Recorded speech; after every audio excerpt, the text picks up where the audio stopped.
평생 모은 자산이 하루아침에 증발하고 가족이 뿔뿔이 흩어지는 순간이 있었습니다. 텅 빈 은행 창구, 거리로 쏟아진 실업자들, 무너진 기업들, 이건 상상이 아닙니다. 지난 100년간 경제적 혼란이 여러 번 반복됐습니다. 크고 작은 경제 위기가 있었지만 오늘은 그 중에서도 세계 경제를 뒤흔든 4번의 경제 붕괴를 알아보려 합니다.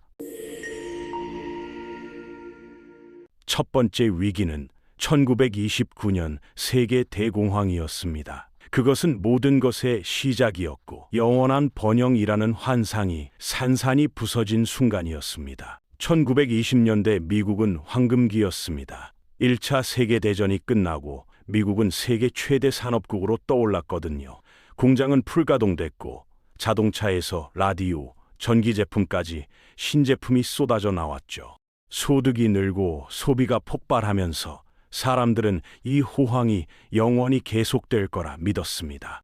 이 낙관은 그대로 주식시장으로 이어졌어요. 주가는 몇 년간 가파르게 올랐고 주식 투자는 일상이 됐습니다.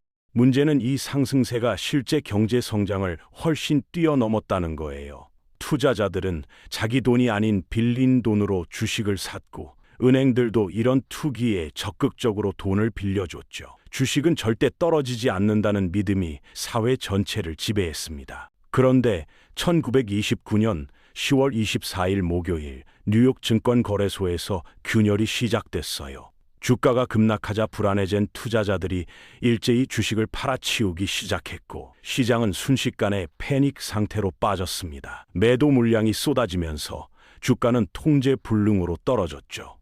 불과 며칠 만에 수백억 달러가 증발했습니다. 10월 29일 화요일, 이른바 검은 화요일에는 역사상 최악의 폭락을 기록했어요. 다우지수는 1929년 9월 최고점 대비 1932년까지 89%나 폭락했습니다. 하지만 주식시장 붕괴는 시작에 불과했습니다. 대출금을 회수하지 못한 은행들이 흔들리기 시작했거든요. 불안이 커지자 사람들은 예금을 찾으려고 은행 앞으로 몰려들었어요. 당시에는 예금자 보호 제도가 없었기 때문에 현금을 지급하지 못한 은행들은 그대로 문을 닫았습니다.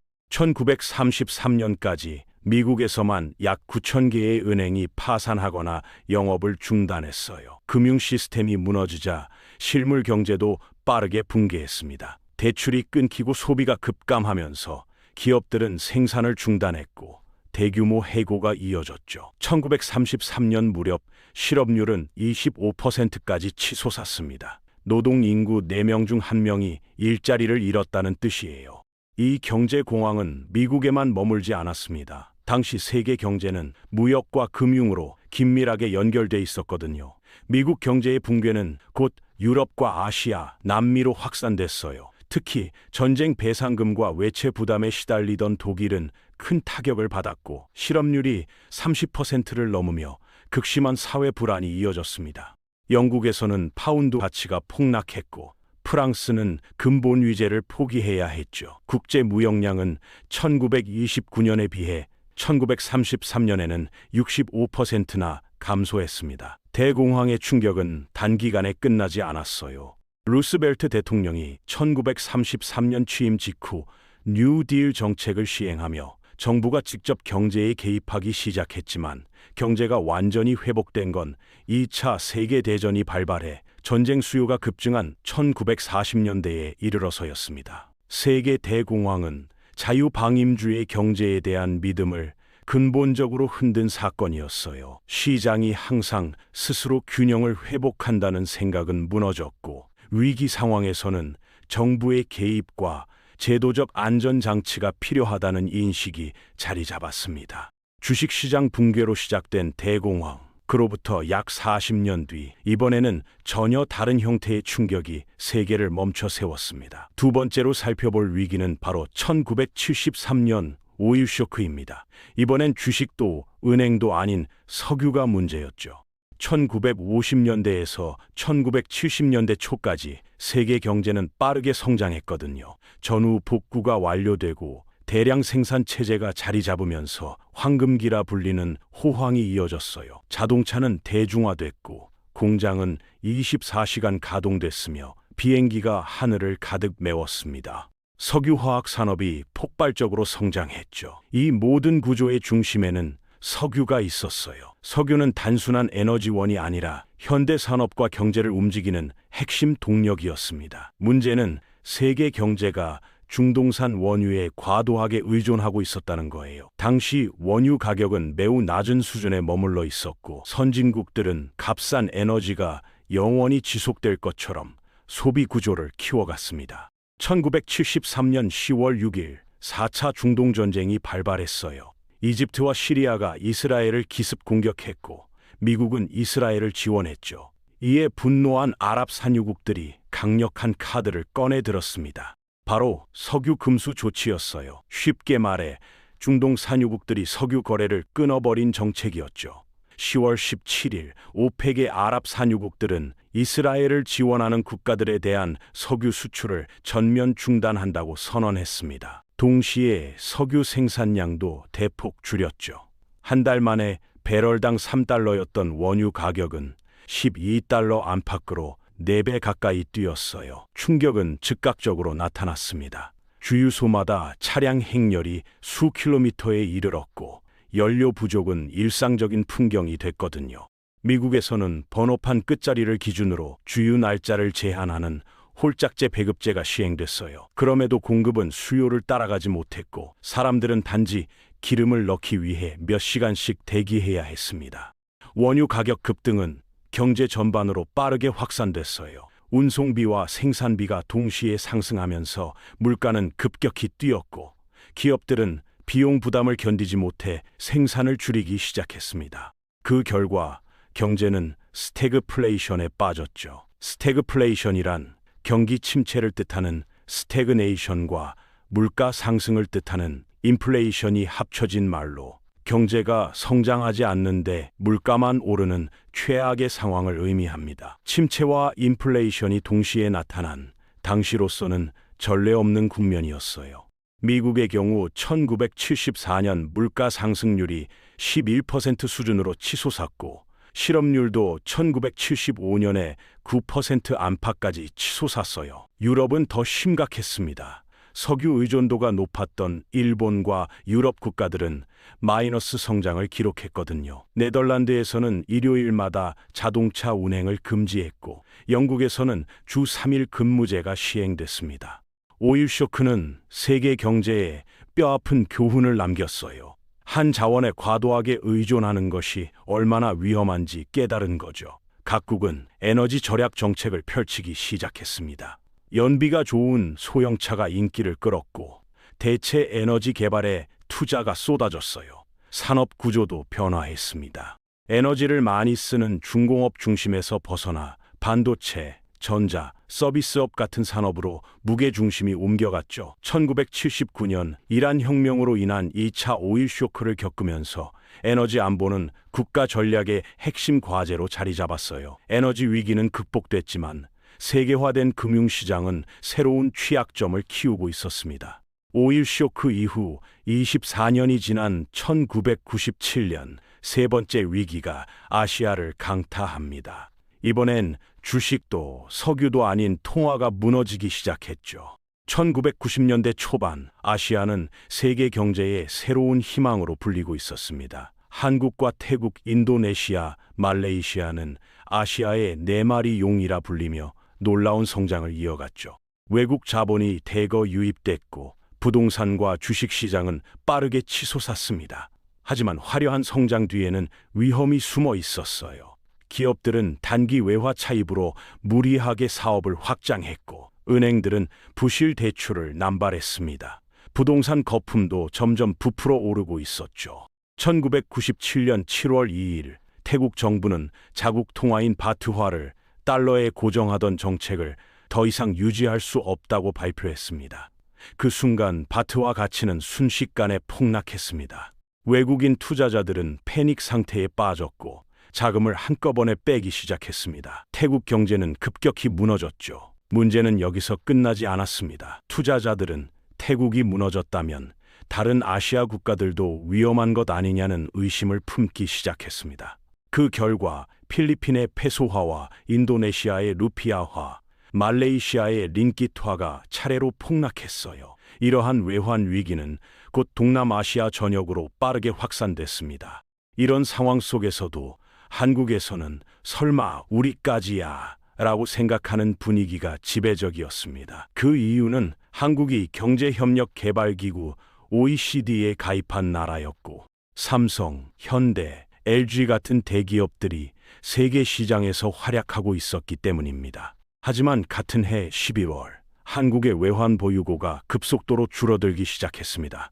외국인 투자자들이 자금을 회수했고, 기업들이 빌린 단기 외채의 상환 기일이 한꺼번에 몰려왔죠. 원화 가치는 폭락했고, 달러는 필요했지만 한국의 금고는 거의 비어 있었습니다. 결국 1997년 12월 21일, 한국 정부는 국제통화기금 IMF에 지원을 요청했습니다. 그리고 1997년 12월 초, IMF는 약 210억 달러 규모의 구제금융을 승인했습니다. 구제금융과 함께 강도 높은 구조조정이 시작됐고, 그 과정에서 대기업들이 도미노처럼 무너지기 시작했죠. 기아자동차와 한보그룹, 한라그룹이 부도났고, 1998년에는 재벌 순위 5위였던 대우그룹마저 무너졌습니다. 이어 대량 해고가 본격적으로 시작됐어요. 하루아침에 일자리를 잃은 가장들이 거리로 쏟아져 나왔습니다. 실업률은 1999년 2월 8.6%까지 치솟았고 약 170만 명이 일자리를 잃었어요. 1998년 1월 전국적으로 금 모으기 운동이 벌어졌어요. 외환 부족을 해결하기 위해 국민들이 자발적으로 금반지와 금목걸이를 내놓았습니다. 3개월 동안 350만 명이 참여해 227톤의 금이 모였습니다. 그리고 2001년 8월 23일 한국은 IMF로부터 빌렸던 195억 달러를 3년 7개월 만에 모두 상환했습니다. 이것은 당초 계획보다 3년이나 빠른 상환이었어요. 1997년 아시아 금융위기로 태국과 인도네시아, 한국을 포함한 동아시아 국가들은 GDP의 10% 이상을 잃었습니다. 하지만 이 위기는 동시에 변화의 계기가 되었죠. 각국은 외환 보유고를 대폭 늘렸고 재정 건전성과 금융 규제를 강화하기 시작했습니다. 아시아 외환 위기가 남긴 상처가 아물기도 전에 세계 경제는 또 다른 충격을 맞이합니다. 이번엔 금융의 심장부 미국에서 시작된 위기였습니다. 네 번째로 살펴볼 2008년 글로벌 금융위기는 복잡한 금융상품과 부동산 거품이 만들어낸 재앙이었죠. 2000년대 초반 미국에서는 부동산 시장이 급격히 과열됐거든요. 주택 가격은 지속적으로 상승했고 주택을 보유하는 것 자체가 확실한 수익으로 이어진다는 인식이 확산됐어요. 금융기관들은 소득이 불안정하거나 신용도가 낮은 사람들에게도 주택담보대출을 제공했어요. 이러한 고위험 대출을 서브프라임 모기지라고 불렀습니다. 은행들은 이렇게 발생한 대출 채권들을 묶어 복잡한 금융상품으로 만들었고 이를 전 세계 금융시장에 판매했습니다. 문제는 이 모든 구조가 주택 가격은 계속 오를 것이라는 전제 위에 만들어졌다는 거예요. 하지만 2006년부터 미국 집값이 하락하기 시작했어요. 금리가 오르면서 대출 이자를 감당하지 못하는 사람들이 생겨났습니다. 연체율이 급증했고 압류 물건이 쏟아져 나왔죠. 2007년 여름 프랑스의 대형은행 BNP 파리바가 서브프라임 모기지와 연관된 일부 펀드의 환매를 중단한다고 발표했습니다. 이 조치는 금융시장 전반에 강한 경고 신호로 받아들여졌거든요.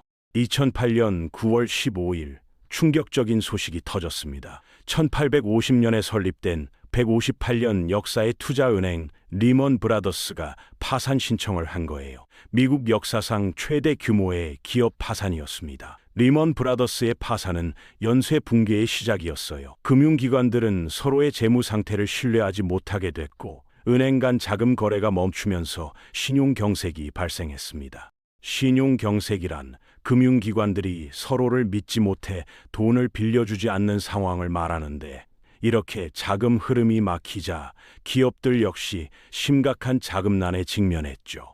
미국 정부는 대형 보험사 AIG에 약 850억 달러의 긴급 자금을 지원했고 주요 금융기관들을 구제하기 위해 약 7천억 달러 규모의 구제 금융을 투입했습니다. 그러나 금융시장의 불안은 이미 미국을 넘어 전 세계로 확산된 뒤였어요.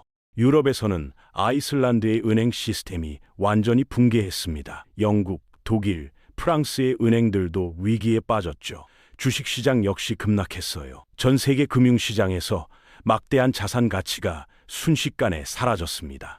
금융위기는 곧바로 실물 경제로 번졌어요. 기업들이 잇따라 파산했고 대규모 구조조정과 해고가 이어졌습니다. 미국의 실업률은 2009년 10월 기준 10%를 넘어섰고 자동차 산업의 상징이었던 제너럴 모터스마저 파산 보호를 신청하게 됐죠. 한국도 직격탄을 맞았습니다.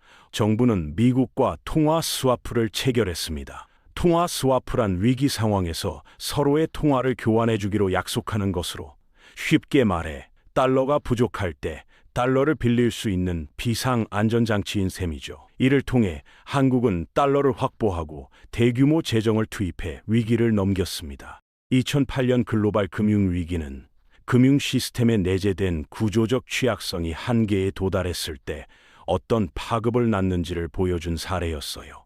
주택 가격 상승에 대한 과도한 낙관, 위험을 통제할 수 있다는 금융 기법에 대한 신뢰, 그리고 빌린 돈으로 투자를 확대하는 레버리지, 즉 빚을 지렛대 삼아 수익을 키우려는 전략이 동시에 작용하며 위기는 전 세계로 확산됐습니다. 오늘은 세계 경제를 강타한 네 가지 경제 쇼크, 1929년 세계 대공황, 1973년 오일 쇼크, 1997년 아시아 외환 위기, 그리고 2008년 글로벌 금융 위기를 살펴보았습니다. 이 네 번의 위기에는 공통점이 있었습니다. 위기 직전까지 대부분의 사람들은 알지 못했죠. 설마 이게 무너지겠어?